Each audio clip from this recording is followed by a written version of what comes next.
So, another video.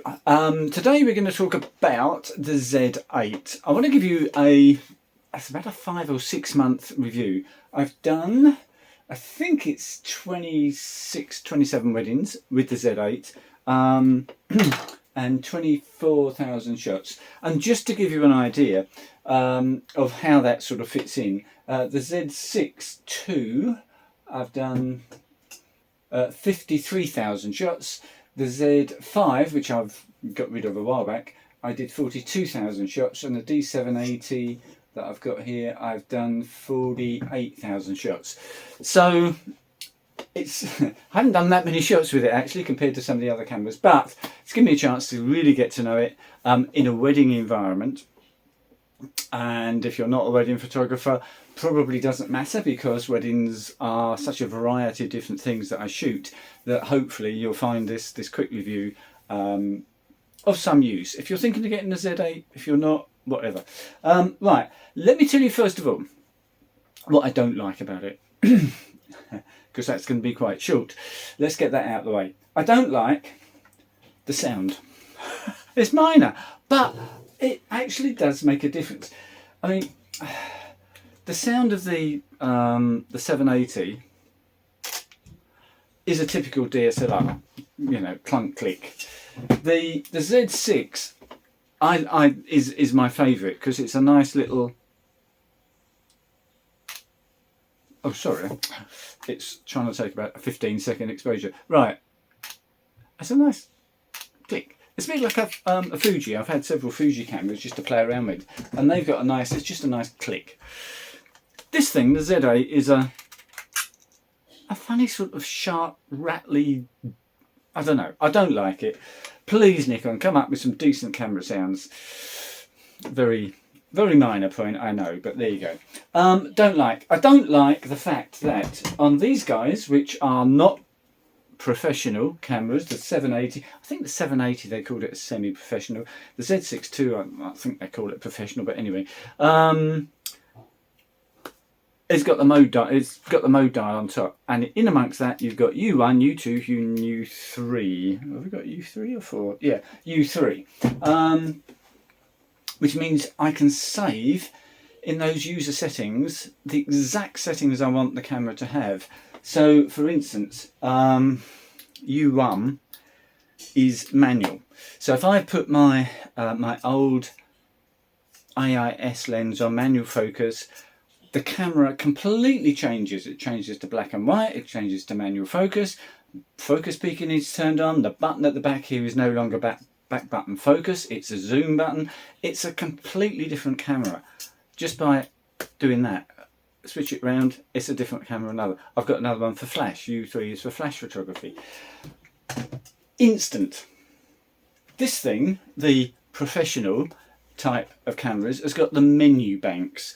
And you've got a shooting menu bank and a controls menu bank. And if I want to do the same, if I want to change this to use a manual focus lens on, rather than just click, I've got to go into the menu, or at least into the I menu. I've got to select the shooting menu, then I've got to select the settings menu, and I've got to go into it. It's such a pain. Why do you persist in that, Nikon? It's for me, it's a real nuisance.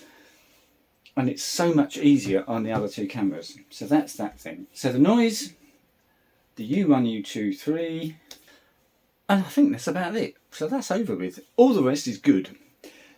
So what are the good what are the really good features? And if you've got a Nikon Z, Z6 II, 7 or Z5 or anything like that, the main difference that this has got to the other cameras is the autofocus, which combined with the customization that you can do to the buttons. As a wedding photographer, one of my main problems with the Z6 II, not the 780, I'll mention that in a minute, but with the Z6 II, if you have it on wide area, so the whole screen looking for a face, and you've got face detect turned on, it's hit and miss as to whether or not it'll pick up a face. I've certainly had situations where I've got, like me, sitting in the screen, I pointed the camera at me and it doesn't pick my face out. It's absolutely complete rubbish. Other times it'll be really dark, someone's walking about and moving, they're not even facing you, and it'll pick their face out. So it's kind of random, and I don't know what the situations are where it works and then it doesn't. So it's not 100% reliable. And in fact, the Z6 II, I know this isn't a review of the Z6 II, but I'm just doing the comparison. I use this most of the time using the D9 Dynamic 9-point-AF, because it means good to use the joystick and move the focus point around, but at least I know it's going to focus. The face and eye detect just is not good enough to lock onto a subject. I do sometimes use the wide area, so the whole screen, but I've programmed the front button to come up with a little tracking box. It's not a 3D tracking box, but it will, if you put it over someone's face, it will kind of stay with their face if they move sideways. If they move towards you slowly, it can keep up with them. But if they're, I would never trust it for a bride walking up the aisle or anything like that. It's just not reliable enough. I would go back to D9, the Dynamic 9, which is exactly the same as you find on the old D780 here, or all the other Nikon DSLRs. Back to the Z8. The difference here is like day and night. It is just phenomenal when it comes to AF. And let me explain what I've got mine set to so that you can get an idea of what is available. I'm not suggesting you have to set yours this way, but this is what I found works. First of all, I've never used the shutter for focusing on any other cameras I've had, because back button focus, you focus, and either you let the tracking do some work and then take the shot when you're ready, or more often back button focus, let go so that you've set the focus, recompose, take the shot. Not necessary on this one. So I'm using the shutter button is 3D tracking, and what that means is I can, you can't see I'm afraid, and I'm not going to bother sort of zooming in and that kind of thing, but I can press the shutter halfway, and whatever my little box is locked on is over, and I can move the box around obviously with the joystick, and it's mostly located pretty much in the middle. So I can just put that over. If it's someone's face, if it's a crowd of 10 people, I can put that quite small box over their face, half press the shutter, face detect will kick in, the box will go green, and it's locked onto them. They can do whatever they want. They can run towards me, jump up and down, throw confetti in the air, do whatever they want, and it will track them everywhere. And I would say that is 96-97% accurate. It works almost all the time. However, just in case, I've also got some other buttons. I've got the back button focus is actually face detect, so it's the whole screen with face detect turned on, same as on the Z6 II, only on the Z8 it actually picks out faces instantly. And if you just got one person in the shot, and I'm pointing this at my computer screen, which has got some photos, it's got 1, 2, 3, 4 pictures in Lightroom, so they're quite small, of a couple that aren't even filling the frame, and I just hit that and it's immediately focused. It's brilliant if you've got one person, or if you've got two people sort of quite close together and you want them both in focus, if you've got the right aperture, of course. If you've got a group of people, then that won't work, because it won't always pick out the right face, as you might expect, in which case I've got the two front buttons, function 1, function 2. Function 1 is I doubt if you can see it, but it's a small rectangular box that's higher than it is wide, so it's about the right sort of size, and you can change the size of that box to fit over one person in a group, so it will then use just that box to do face detect. I can hold that down, the front button, and it will stay locked onto them, and even if they go outside the box, it will stay locked onto their face, which is brilliant. So it's just a way of initially picking out that person. Hold that button down, press the shutter. The fact the shutter is on 3D focusing is overridden by the fact I'm holding the front button down. So that's that way, and I've got function 2, which I press with my other finger, which comes up with the old dynamic 9 point.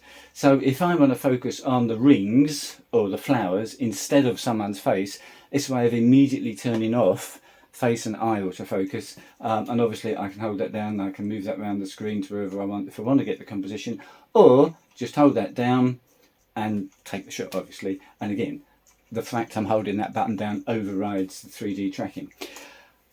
It has made my life at weddings so easy. It's now, dare I say, it's almost boring to go to a wedding with this camera because it is so easy. You don't have to think about focusing at all. That's what I use it for, but it's going to be brilliant focusing wise for whatever you want to do, be that sports.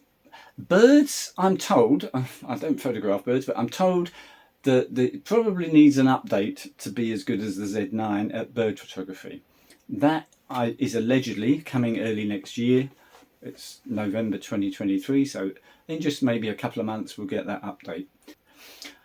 The other things, obviously programmability, as I've just said, I've got various buttons assigned to different things. You can program almost any button to almost anything you want. For instance, I've got the function 1 button here, changes from full frame to crop sensor. So if I've got, in this case I've got 58 1.4 lens, and if I switch to crop, that's going to go to, I can't work the numbers out, but it's going to be about 80mm. So if I quickly, if I've only got one camera on me, or my other camera hasn't got the right lens on, and I want to zoom in, I can just do that, and it's now an 85 or 80, whatever it is, lens, and I can take a shot like that. And because it's a 45 megapixel sensor, it's still going to be a very decent shot.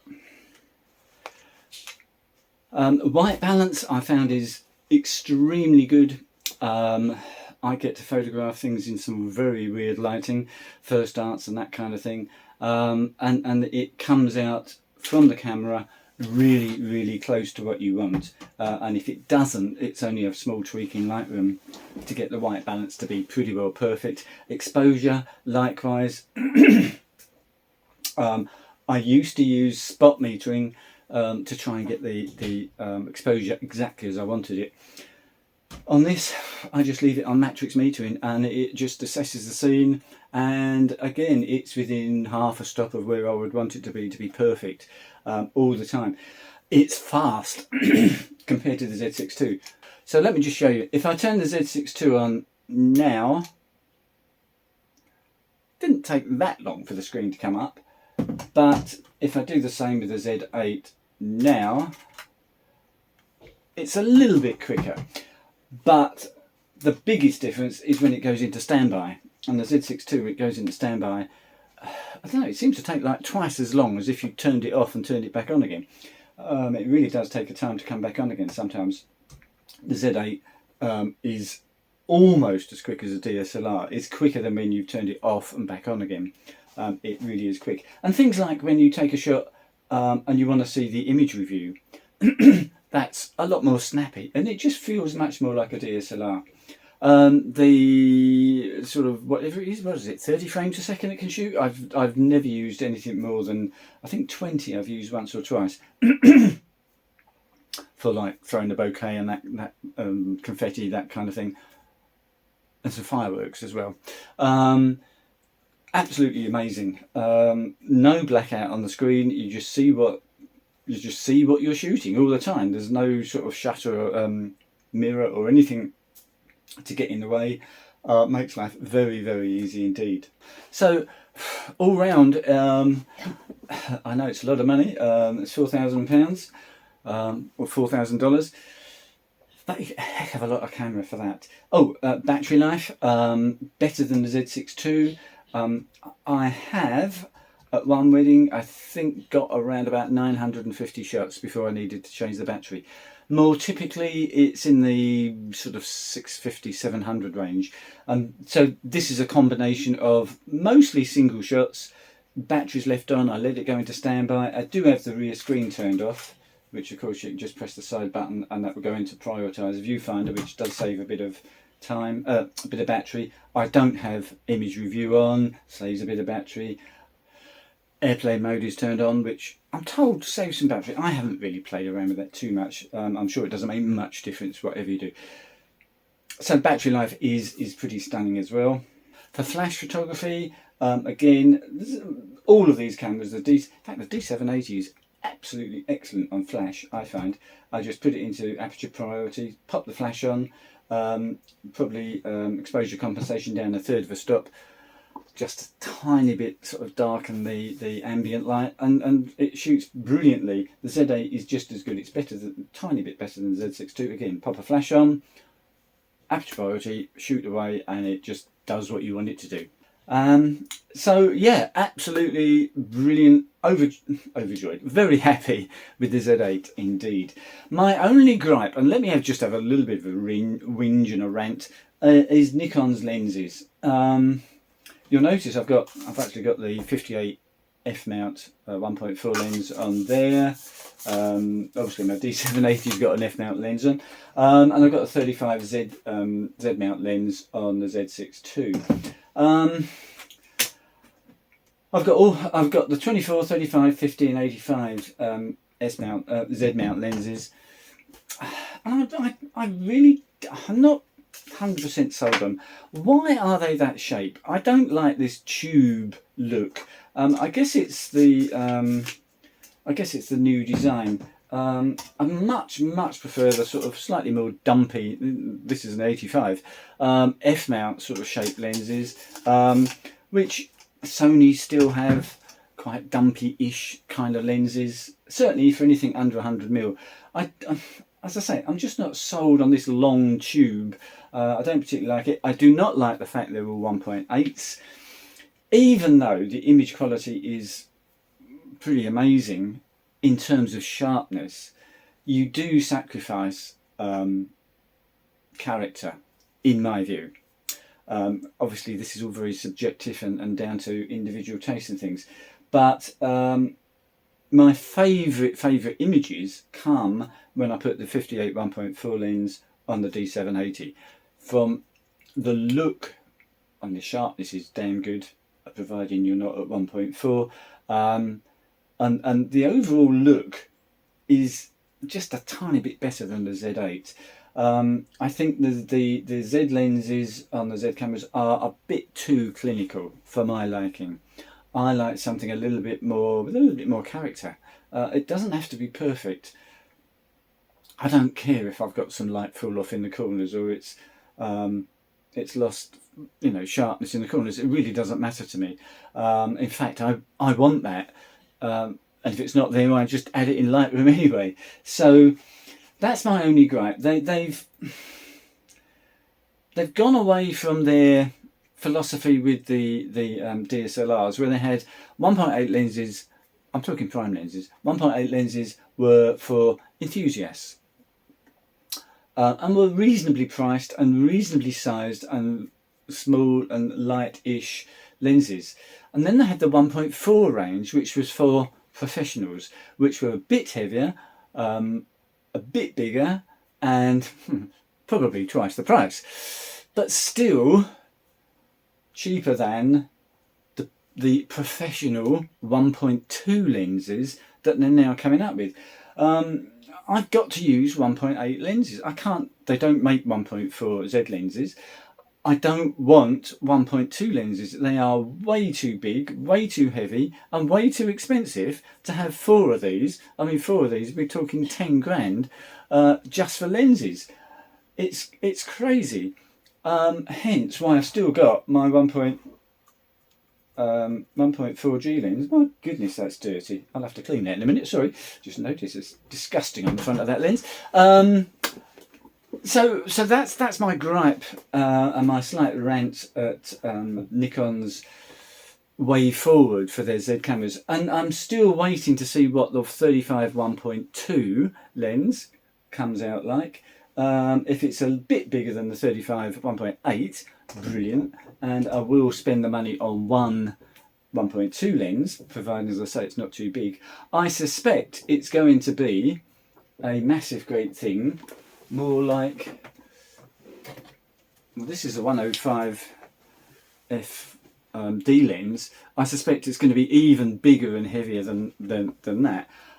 Actually, this is quite light. On a D780, it works really well. We'll have to wait and see.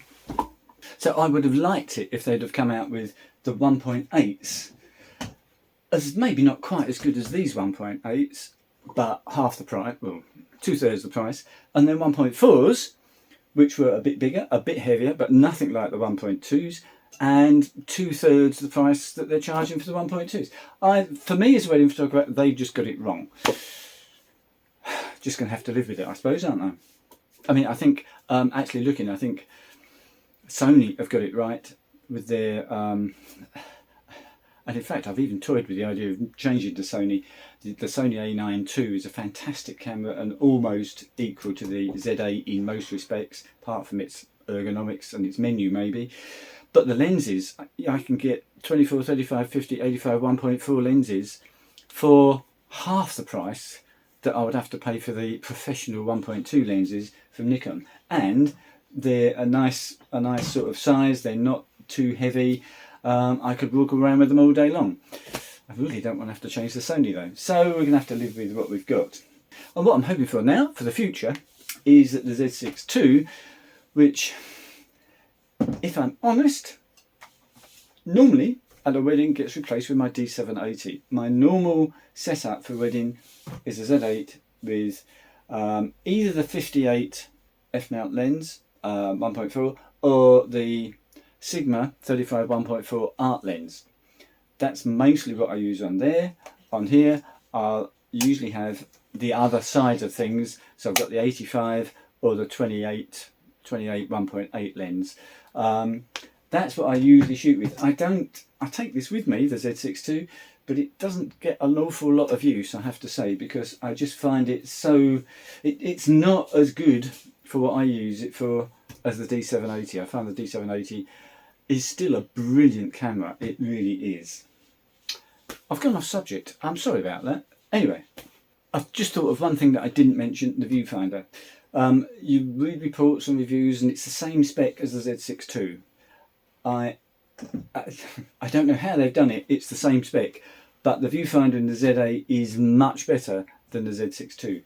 It's the same, is it 3.68 million dot, but it's got a much higher refresh rate, and I think they've done something to the, I don't know, to its clarity, its contrast, or they've done something to it, and it really is noticeable. If I put the same lens on both cameras, hold them up, it's just two different worlds, believe me. Okay, that's enough. I think you've got the idea. I love the Z8. Not completely 100% happy with what Nikon are doing lens-wise, but there we go, that's what it is. Hope you found that useful. Any questions or queries, drop a comment in and I'll happily get back to you. Thanks for watching.